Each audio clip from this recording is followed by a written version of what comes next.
Bienvenue sur ce nouveau épisode du podcast Équilibrez-vous. Et aujourd'hui, on va parler d'un sujet qui est très important parce que j'enregistre ce podcast au moment où l'hiver arrive prochainement. Ça va être le système immunitaire.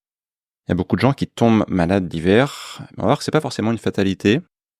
On va voir en fait que le système immunitaire, comme n'importe quelle partie du corps, ça peut se muscler, ça peut s'entretenir, ça peut, faut en prendre soin. C'est hyper important.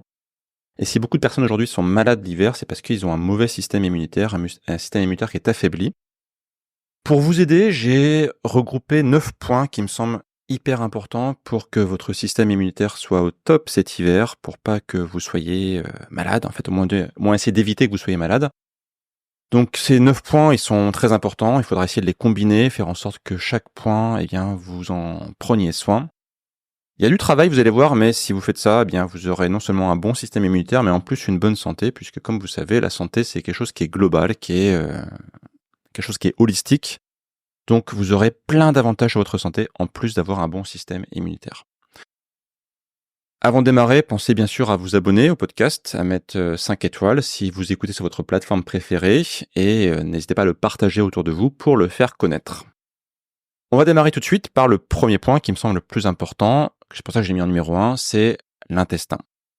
L'intestin, vous savez, j'en parle très souvent sur mes vidéos, c'est un centre névralgique pour la santé et en particulier pour le système immunitaire. Vous savez peut-être qu'il y a dans votre intestin environ 100 trillions de bactéries. Alors trillion, ça veut dire 1000 milliards, donc 100 000 milliards de bactéries dans votre intestin. Et votre intestin représente à peu près 400 mètres carrés si jamais on le dépliait complètement. Donc ça, c'est pour un petit rappel. Mais le point le plus important qu'il faut bien comprendre, c'est que 80% des cellules immunitaires sont produites dans votre intestin. 80%. C'est-à-dire que si jamais votre intestin est en mauvaise santé, ces 80%, ils vont être impactés. Vous allez avoir moins d'anticorps qui vont être efficaces. Par exemple, pour vous donner un exemple très concret, les lymphocytes T et B, donc qui sont des cellules immunitaires importantes du corps humain, je ne vais pas forcément les détailler. En fait, leur maturation, quand elles grandissent, ces cellules-là, elles naissent dans le système immunitaire et en fait, elles grandissent naturellement grâce au microbiote. En fait, c'est le microbiote intestinal qui va aider ces lymphocytes T et B à grandir correctement, à ce qu'elles deviennent des cellules matures. Donc, si votre microbiote est en mauvaise santé, en fait, ce qui va se passer, c'est que la maturation des lymphocytes T et B va moins bien fonctionner. Et donc, vous aurez des cellules immunitaires qui seront moins efficaces. D'accord ? Donc ça, c'est très important. D'ailleurs, on parle du microbiote, mais il faut bien comprendre que le microbiote, ça va de pair avec l'intestin. Comme je dis souvent, l'intestin et le microbiote sont en symbiose. Si l'un est malade, l'autre sera malade aussi. Donc, prenez soin de votre microbiote. Alors, vous allez me dire, ok, Wilfried, mais comment on prend soin de son microbiote intestinal ?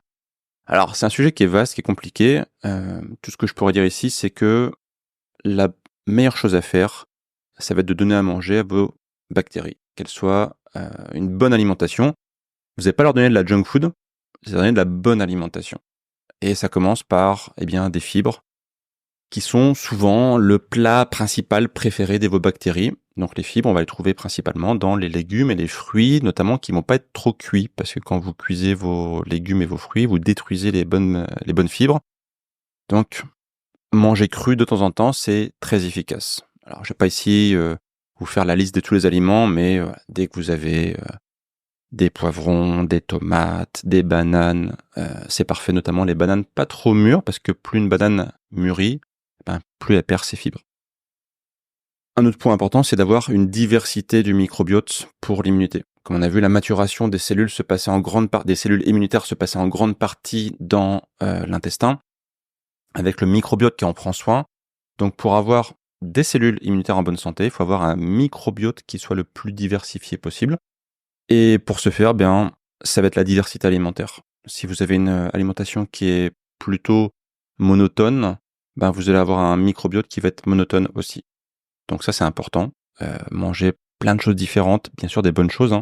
Le but, c'est pas de manger de la junk food, mais plein de choses différentes. Et n'hésitez pas à tester de temps en temps, d'ailleurs, des nouveaux plats que vous auriez envie de tester. À partir du moment où c'est des aliments qui sont naturels, ça pose aucun souci.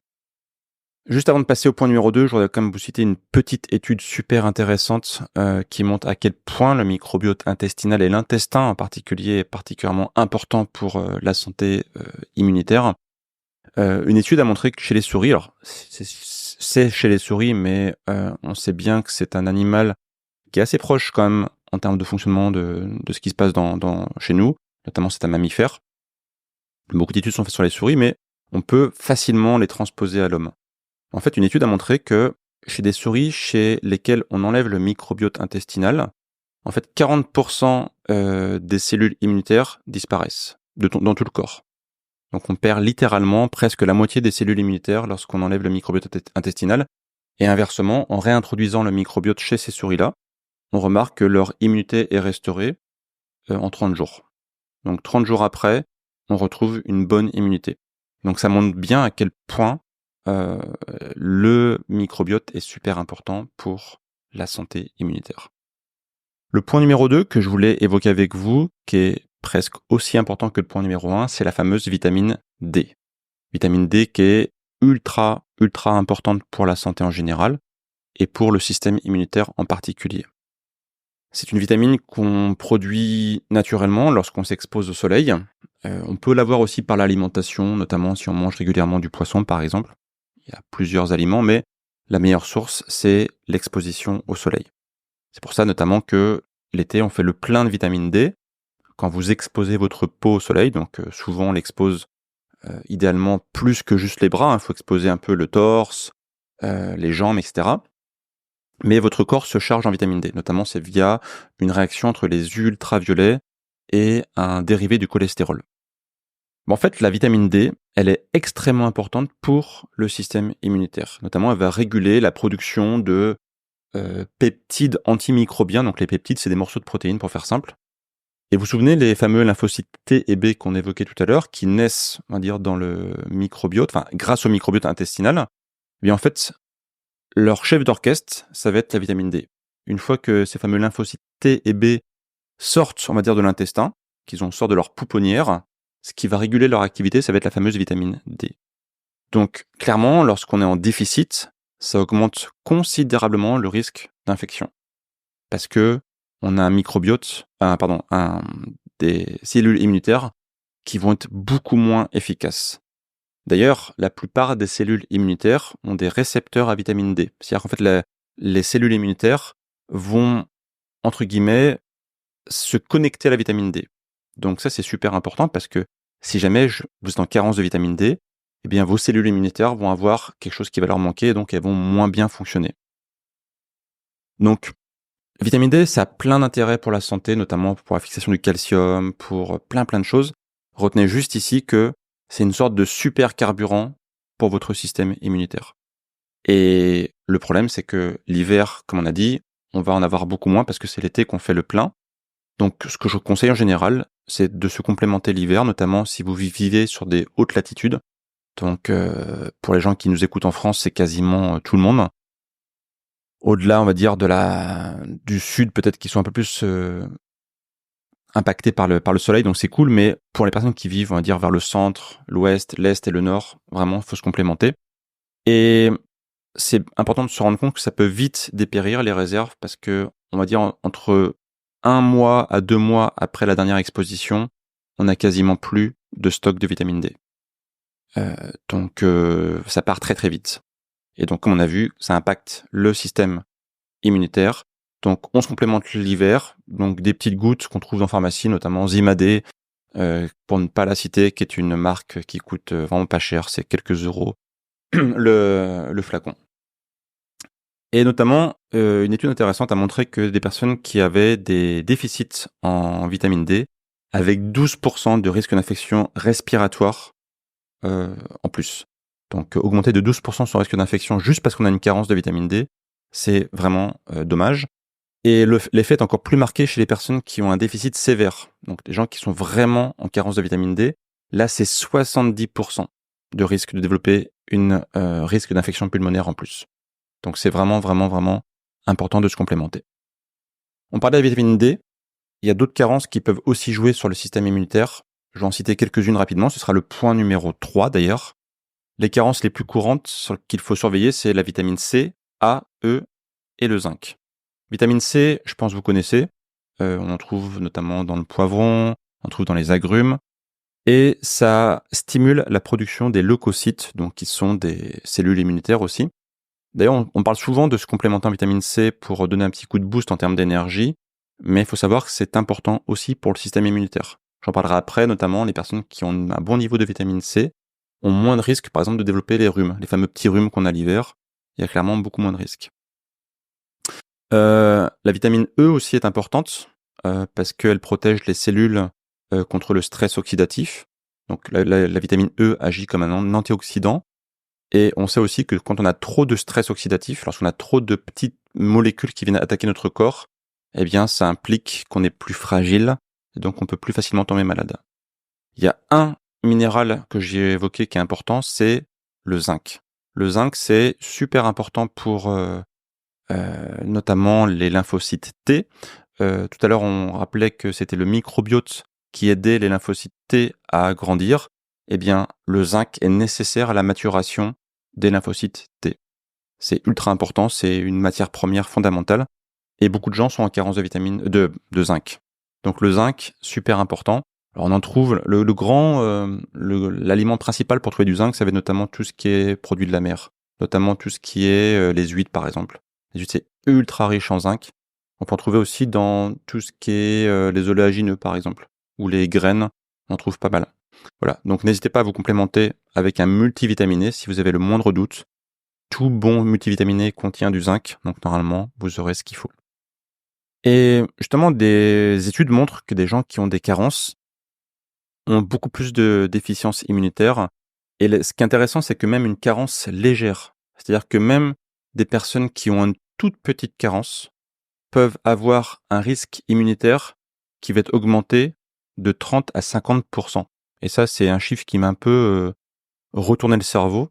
30 à 50% de risque d'avoir une immunité moins forte parce qu'on a juste une petite carence. Et quand on voit tous les gens qui ont des carences dans tous les sens, faut pas s'étonner que y a autant de gens malades en fait finalement. Et pour revenir au zinc, une étude pareille a montré qu'une supplémentation en zinc réduit la durée des rhumes de 33%. Donc juste en se complémentant en zinc, si on a un petit rhume qui démarre, eh bien en fait on va avoir moins de durée, c'est-à-dire un tiers de durée en moins. Enfin c'est incroyable. Et pareil pour la vitamine C que j'évoquais tout à l'heure, on va avoir un risque réduit de 20% pour le rhume justement. Donc c'est assez intéressant, 20% de risque de développer un rhume juste en prenant la vitamine C. Voilà. Donc tout bêtement, moi ce que je conseille en général, c'est si vous avez le moindre doute, prenez un complément multivitaminé. Pas forcément obligé d'en prendre tous les jours, parce que le corps sait faire des réserves. Donc moi ce que je conseille en général, c'est un complément multivitaminé, 1 à 2 fois par semaine. On prend juste ce qu'il faut, comme ça, comme je dis, on refait les niveaux. Et ça va très bien. Ok. Point numéro 4, important, le sommeil. Le sommeil, c'est ultra important pour le système immunitaire. D'ailleurs, quand on manque de sommeil, on n'est pas bien, on n'a pas d'énergie, et souvent, on peut tomber malade plus facilement, parce qu'on manque de sommeil. Le sommeil va intervenir à plein de niveaux. Par exemple, les lymphocytes T, on revient encore à eux, ils se multiplient pendant le sommeil. C'est pendant le sommeil que les lymphocytes T, les fameuses cellules immunitaires ultra importantes, eh bien, se reproduisent. Donc, si jamais vous avez un mauvais sommeil, vous auriez moins de lymphocytes T, donc moins de défense immunitaire, donc plus de chances de tomber malade. La mélatonine aussi, qui est ultra importante, qui est l'hormone du sommeil, qui est un antioxydant extrêmement puissant, renforce le système immunitaire. En fait, la mélatonine, ça va être une sorte de petit booster pour le système immunitaire. D'ailleurs, on sait bien, hein, quand on est malade, est-ce qu'on a envie de bouger dans tous les sens? Non. En général, on a envie de dormir. C'est pas pour rien, c'est parce que justement, c'est quand on dort que le système immunitaire est beaucoup plus efficace, parce que du coup, il va mettre en veille toutes les fonctions inutiles du corps humain, et l'énergie du corps va pouvoir être focalisée sur, notamment, l'aide au système immunitaire, hein, pour très simplifier. Donc voilà, manquer de sommeil, c'est la meilleure façon de tomber malade, clairement. Un point intéressant, une étude que j'ai lue, qui m'a aussi surpris au niveau des chiffres, c'est que la privation de sommeil pendant une nuit, donc par exemple si vous faites une nuit blanche, réduit l'activité de certaines cellules immunitaires qu'on appelle les natural killers, les NK pour les intimes, de 70%. Donc les natural killers, c'est des cellules notamment qui ont vraiment pour rôle de tuer les éléments pathogènes. Leur nom est bien explicité, hein, c'est vraiment pour tuer, voilà. Eh bien, vous réduisez l'activité de vos cellules tueuses de 70%. C'est juste énorme. Et après, vous dire, ok, ben moi je dors la nuit quand même. Mais les gens qui ont une mauvaise nuit, les gens qui dorment mal, eh ben les gens qui dorment moins de 6 heures par nuit ont un risque 4 fois plus élevé de développer un rhume comparé à ceux qui dorment plus de 7 heures. 4 fois plus de probabilité d'avoir un rhume. Et après, dormir 6 heures, bah pour beaucoup de personnes, c'est ce qui se passe. C'est-à-dire que notamment si votre sommeil est entrecoupé, vous pouvez avoir l'impression d'avoir dormi 8 heures, mais si pendant 2 heures vous êtes retourné dans votre lit, si vous n'avez pas eu un sommeil réparateur, vous avez dormi que 6 heures. Et là, le rhume, il augmente et voilà, le nez bouché, etc., quoi. Donc, clairement, le sommeil, c'est ultra important pour rester en bonne santé et pour le système immunitaire en particulier. Le point numéro 5, ça va être une alimentation optimale. Alors ça, c'est un grand classique, j'ai pas inventé l'eau chaude, mais si on mange mal, si on a une alimentation qui va pas être optimale, on a beaucoup plus de probabilité de tomber malade. Alors, quand je parlerai d'alimentation optimale, pour ceux qui suivent mes vidéos et mon contenu, vous savez que je parle notamment d'alimentation anti-inflammatoire. L'alimentation qui va prendre soin de votre santé et qui va diminuer le niveau d'inflammation chronique. L'alimentation optimale va être super importante pour le système immunitaire sur plein de niveaux. Par exemple, tout bêtement, les fibres, comme on l'a vu au premier point, vont nourrir le microbiote intestinal. Donc grâce au bon microbiote, on va avoir un meilleur système immunitaire. Une alimentation optimale va être plutôt pauvre en sucre. Or, le sucre, notamment lorsqu'il est raffiné, a tendance à désactiver l'activité des globules blancs. Les globules blancs, c'est ce qu'on appelle communément l'ensemble des cellules immunitaires, pour faire très simple. Et ça aussi, pareil, je savais que le sucre était mauvais pour la santé, mais en préparant ce podcast, j'ai découvert que le sucre raffiné a tendance à désactiver l'activité des globules blancs, et c'est très rapide. C'est-à-dire que dès que vous consommez du sucre, par exemple, raffiné, genre dans les minutes et dans les heures qui suivent, vous avez une baisse d'activité globale de votre système immunitaire. C'est assez fou. Inversement, l'alimentation anti-inflammatoire, comme par exemple l'alimentation méditerranéenne, est plutôt immunoprotectrice, c'est-à-dire qu'elle a tendance à prendre soin de votre système immunitaire, donc via les fibres, via la présence d'oméga 3, qui a tendance aussi à réguler la réponse immunitaire, via aussi, par exemple, si vous consommez des aliments fermentés. Les aliments fermentés vont prendre soin de votre microbiote via l'apport de probiotiques, donc c'est pas des prébiotiques, ce sont des probiotiques, donc l'apport de bonnes bactéries, qui encore une fois vont prendre soin du point numéro 1, qui est l'intestin, le microbiote. Hyper intéressant aussi, une étude pour illustrer tout ça. Pareil, des chiffres qui pètent un peu le cerveau. Une étude a démontré que une alimentation de type occidental, c'est-à-dire une mauvaise alimentation, l'alimentation typique de monsieur et madame tout le monde. Pendant 4 semaines, donc voilà, pendant 1 mois, vous mangez comme monsieur et madame tout le monde en France, par exemple, eh bien, ça augmente de 30% les marqueurs inflammatoires et ça réduit de 40% l'activité des cellules immunitaires. Voilà, vous imaginez, vous mangez mal pendant 1 mois. Alors, quand je dis mal, d'ailleurs, c'est pas forcément que du fast-food, hein. C'est une alimentation qui va être pauvre en fibres, pauvre en oméga 3. Eh bien, vous augmentez votre inflammation de 30% et vous réduisez l'activité de vos cellules immunitaires de 40%. Inversement, si après ce mois, vous avez mal mangé, pendant 6 à 8 semaines, vous reprenez une alimentation anti-inflammatoire, on va dire normale, donc type méditerranéenne, eh bien, vous retrouvez toute votre capacité immunitaire, voilà, en seulement 6 à 8 semaines. Donc, vous voyez, en fait, finalement, on se dit des fois, je mange bien, mais en fait, non, on mange pas très bien. On manque d'oméga 3, on manque de fibres, et juste 1 mois de ce régime où on mange a priori bien, suffit déjà à avoir des conséquences assez importantes sur votre santé, et en particulier sur votre système immunitaire. Le point numéro 6, le stress. Un ennemi juré pour beaucoup de personnes, le stress. Beaucoup de personnes sont impactées, je crois que c'est plus de 80% de la population française qui se dit stressée. Alors, le stress, de base, c'est une bonne chose. Ça vous aide à plein de choses dans votre vie. Mais lorsqu'il devient chronique, ça va littéralement bousiller votre santé. Notamment quand vous allez avoir des niveaux de cortisol, donc l'hormone du stress, qui va être chroniquement élevé, ça va emmener un état qu'on appelle en général immunodéprimé, c'est-à-dire que vous allez avoir une baisse d'activité de votre microbiote. Par exemple, on a remarqué que les gens qui ont un niveau de stress élevé ont tendance à avoir un niveau de dépression plus élevé, donc plus triste, etc. Et ben, ça modifie le fonctionnement des natural killers, des cellules NK, les fameuses cellules qui tuent tout ce qui bouge et qui est étranger dans votre corps. Le stress, ça va impacter l'immunité, en général, ponctuellement. C'est-à-dire que quand vous avez un stress aigu, donc ponctuel, vous allez avoir une baisse de votre immunité. C'est normal, c'est le fonctionnement normal du corps. Mais si c'est chronique, eh bien ça va devenir tous les jours, toute la semaine, pendant des mois, vous allez avoir une baisse de cette activité. Donc clairement, le stress, c'est quelque chose qu'il faut absolument, sur lequel il faut travailler. Donc l'activité physique, pour moi, c'est une des meilleures solutions. On en parlera un petit peu après. La méditation, le yoga, etc. Se prendre du temps pour soi, se reposer, c'est ultra important. Un petit chiffre, comme d'habitude, pour illustrer tout ça. Une méta-analyse, donc une étude d'études, a montré que le stress chronique diminue de 15 à 25% la production d'anticorps. Donc quelqu'un qui a un stress chronique a 25% d'anticorps en moins par rapport à une personne qui n'est pas stressée. Et ça réduit l'activité de 50% des cellules NK, donc Natural Killers. Et inversement, les personnes qui pratiquent la méditation 20 minutes par jour ont en général une augmentation de 15% des marqueurs d'immunité. Donc c'est-à-dire qu'ils ont une meilleure immunité qu'une personne qui ne fait pas de méditation. C'est assez incroyable en fait, mais on voit que tous ces chiffres montrent bien à quel point prendre soin de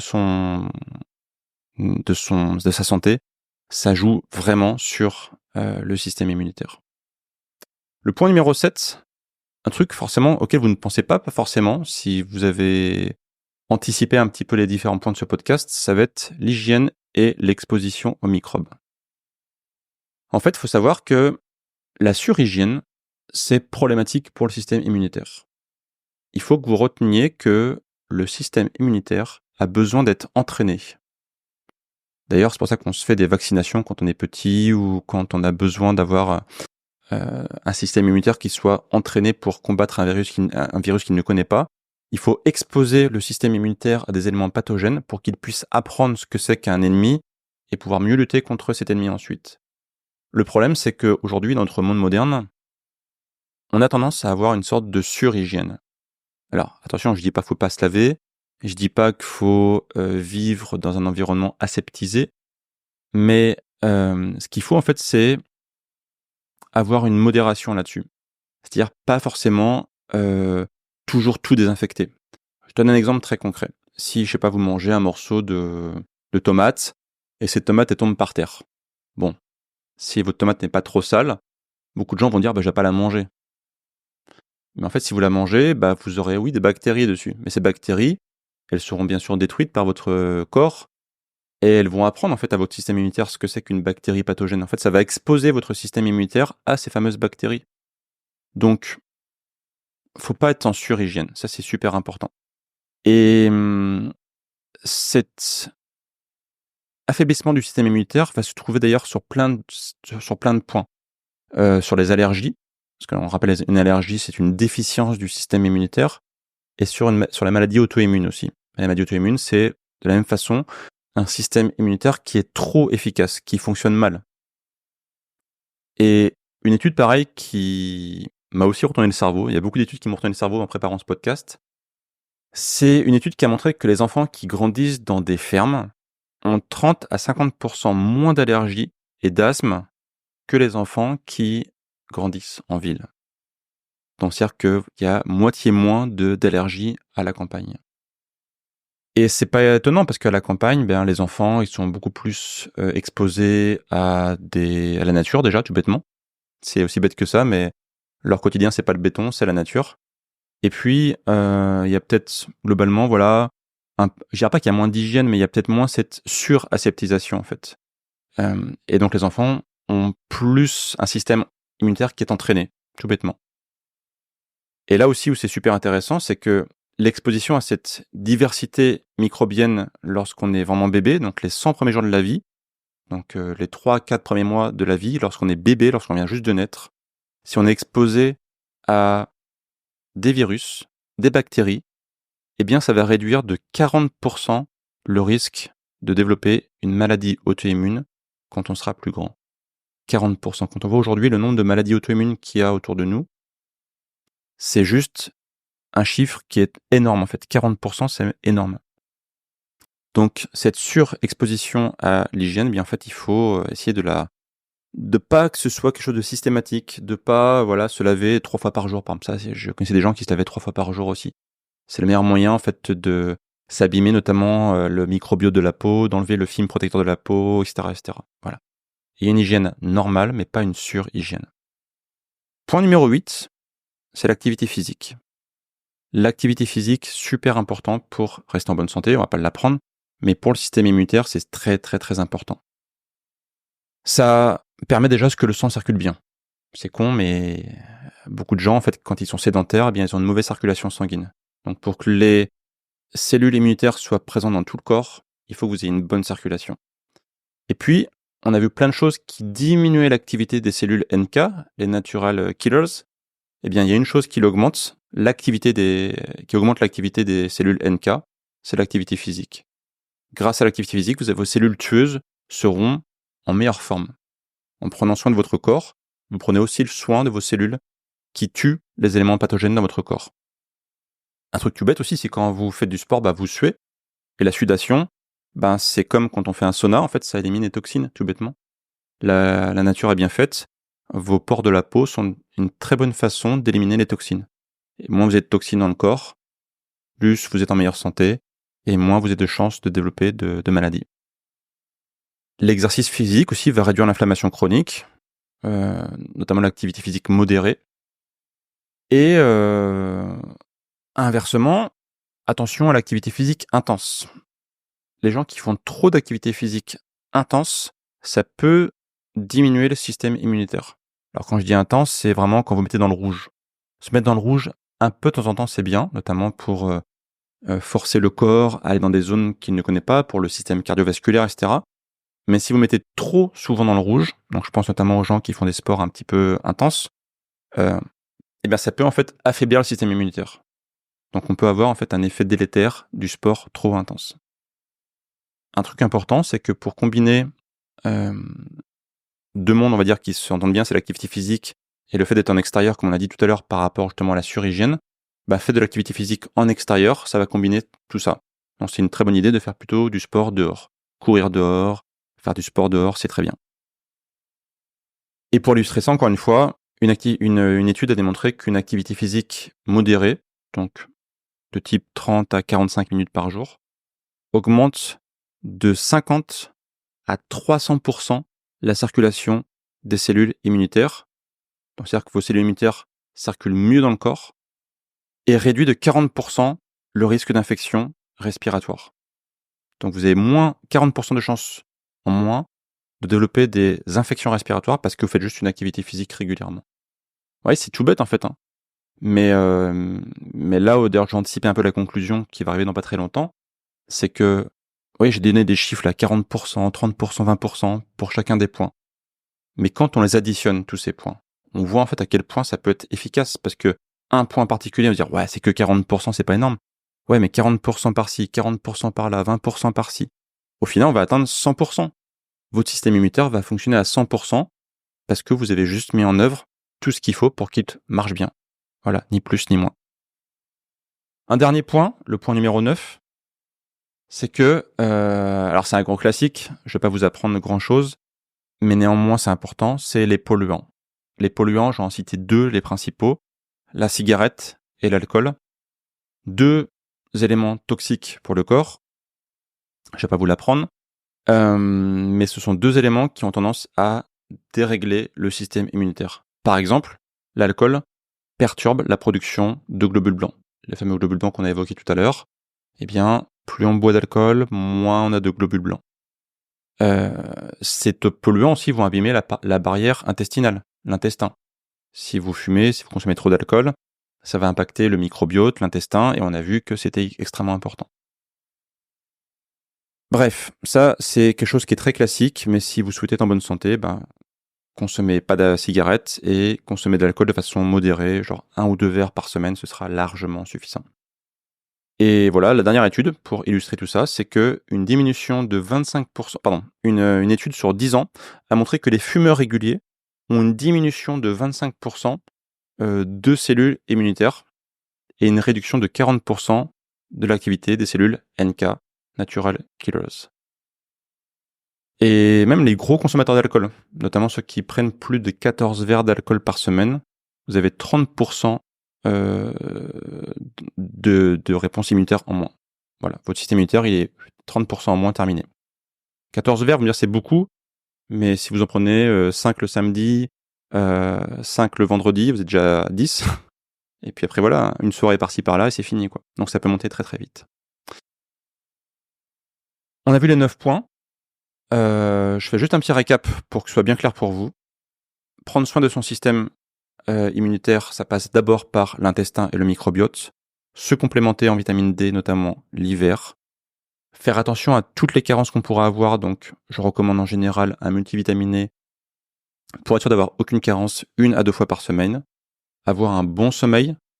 D'ailleurs, je parle pas forcément tant de quantité de sommeil, mais plus de qualité de sommeil. Avoir un bon sommeil, c'est très important pour avoir un bon système immunitaire. Avoir une alimentation optimale de type anti-inflammatoire. Si ça vous parle pas, allez vers l'alimentation méditerranéenne. Diminuez votre stress. Le stress est un tueur du système immunitaire. Évitez la surhygiène. Voilà. Ne lavez pas tout forcément ce que vous mangez. C'est ok de consommer par-ci par-là des éléments qui sont pas très propres. Ça va juste entraîner votre système immunitaire et vous aurez les mêmes avantages que les gens qui vivent à la campagne. Pratiquer régulièrement une activité physique, c'est essentiel pour la santé et en particulier pour le système immunitaire. Et bien sûr, diminuer les polluants, les principaux étant aujourd'hui les cigarettes et l'alcool. Mettez tout ça en pratique. Comme on l'a vu, chaque pourcentage de choses que vous allez faire va s'accumuler. Et c'est comme ça qu'au final, vous aurez un bon système immunitaire. Et que grâce à ce bon système immunitaire, vous ne tomberez pas malade. Juste petite anecdote personnelle. C'est pas pour me vanter, mais je suis moi-même jamais malade. La dernière fois que j'ai consulté un médecin, c'était, je crois, il y a plus de 10 ans pour un certificat médical pour le sport. Voilà. Bien sûr, je vais voir des spécialistes pour à l'occasion, comme pour les dents, pour voilà, mais en termes de maladie, voilà, je ne suis jamais malade. Je pense appliquer les 9 points que je viens de vous citer. Forcément, on n'a pas tous égaux d'un point de vue génétique, mais j'espère que vous aussi, vous ne tomberez plus malade en mettant en place ces 9 points.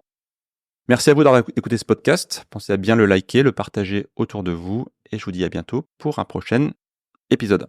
Ciao, ciao.